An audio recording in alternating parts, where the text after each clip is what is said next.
Hey friends, Dr. Christy here. I just wanted to say a couple words today about hormones in general, but specifically male hormones today. Things get thrown around a lot about testosterone levels in men and how it can contribute to obviously low libido, heart disease, variety of different conditions that men could have. However, what's the ideal range for testosterone in men?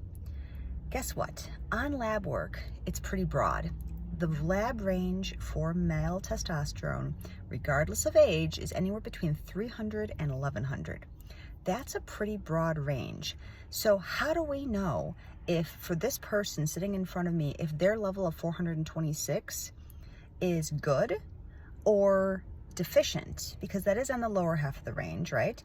Or how do we know if this person's level of, 700 is actually good for them? We really have no idea.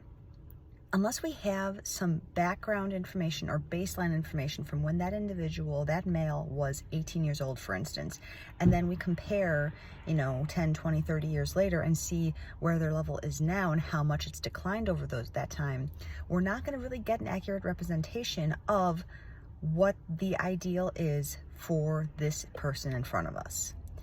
This is where we have to look much deeper than just the blood work or the piece of paper.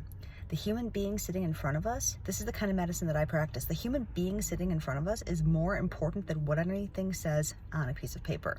So if that person that's coming in that has a level of 700 testosterone in the blood work is complaining of low energy, he's complaining of low libido, he's complaining that he doesn't have enough muscle strength, he's not able to build muscle like he used to, and his energy's just in the tank and he's starting to feel a little sluggish, cardiovascularly speaking, can't keep up with his workouts like he used to 10 years ago.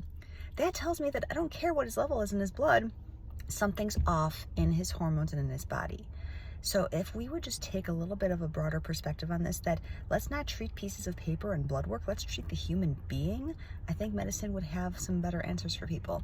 Oftentimes I see patients where they literally come in and say they've been to many, many doctors and everything is they've all told them that they're normal. Just because you're normal on a piece of paper doesn't mean that's how you actually are. Everyone's ideal and optimal range is going to be different because every human being is different. Just my thoughts for the day. It was started off on the topic of male hormones. However, it's clearly much deeper than that. So if you got questions, drop them below. And I hope you have a great day. Talk to you soon.